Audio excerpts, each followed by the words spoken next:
If you've ever wondered why almost none of the characters in Monster have actually managed to fight Johan directly, not through violence, but psychologically, the answer isn't that he's a supernatural genius.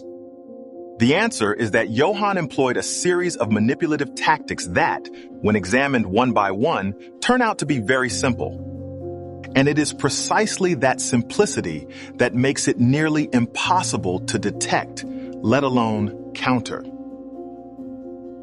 This video will break down the 5 main tactics Johan uses throughout the story, including how each of these tactics works on their victims. Let's start with the most basic tactic, something that serves as the foundation for all the other manipulations he employs. Most manipulators, whether in fiction or in real life, have a consistent style, a way of speaking, a dominant personality trait, something that makes them recognizable. Johan doesn't have that. And that's not a shortcoming. It's his most fundamental tactic. Johan adapts his behavior depending on who he's dealing with. With some people, he can come across as fragile and in need of protection.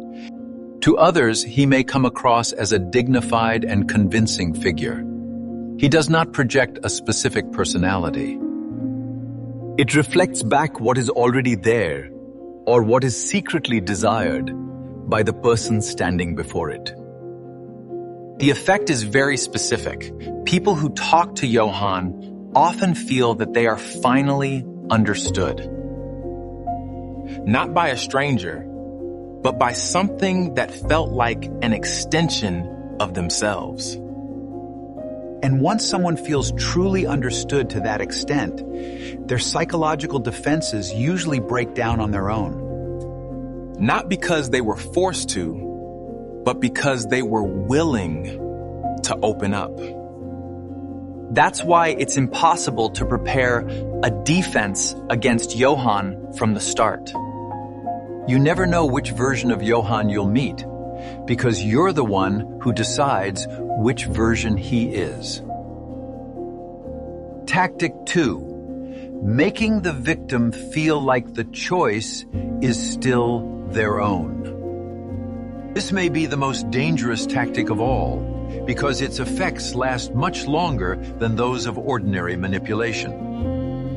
Johan almost never gave direct instructions. He never actually said, kill this person or do that. What he did was structure the conversation, organize the information, and arrange the situation in such a way so that the victim arrives at that conclusion on their own through a thought process that feels natural and personal. Compare this to ordinary coercive manipulation, in which the victims are fully aware that they are being coerced. Once that pressure was gone, there was a sense of relief, a psychological distance. That wasn't the real me. I was forced to do it. And Johan didn't give him that space. Because the decision feels as though it came purely from the victim herself, the guilt that follows is much deeper and harder to let go of. Because there's no one else to blame but yourself. This is why many of Johan's victims end up mentally shattered, far more severely than if they had simply been directly controlled. They can't construct an I am a victim narrative because technically they feel they've already made a choice. Tactic 3. Exploiting existing cracks. Johan doesn't create evil out of thin air. He never instantly turns good people into bad ones for no reason. What he did was actually more subtle and more terrifying. He sought out people who already harbored inner fractures. Old grudges, hidden ambitions, a void that has long been concealed from the world. And he simply showed how to keep the crack open. This is important to understand because it changes the way we view each of the victims. Johan wasn't the source of their crimes. He was the catalyst. The fire was already there. He just provided the matches and whispered that it was okay to light it. This tactic also explains why Johan is so selective about who he approaches. He doesn't just manipulate anyone he meets. He seeks out specific people. People who are already psychologically standing on the edge of a cliff, just waiting for a reason to jump. Tactic 4. Calmness as a weapon. Try to imagine someone trying to manipulate you while appearing anxious, rushed, or emotional. Human instinct immediately interprets that signal as a cause for suspicion that something is wrong. Johan never gave that signal. He spoke at the same pace. Calm, almost monotonous, even when the conversation turns to the darkest of topics. This calmness subconsciously reassures the person they're talking to that what they're discussing is normal, reasonable, and nothing to be afraid of. This is a form of manipulation that operates at a very basic level of human psychology. We assess threats based on the tone of voice and body language of others before we actually process the meaning of their words. Johan took full advantage of this opening. As long as his tone remained calm, his conversation partner tended to let their guard down. Even when the content of the conversation should have set off loud alarms. Tactic 5. Minimal presence, maximum impact. This is what sets Johan apart from classic manipulators, who take a long time to build trust before exploiting it. Johan often only needs one meeting, one brief conversation. Sometimes it's even just a few minutes. He planted something, an idea, a question, a new perspective on oneself, and then he left.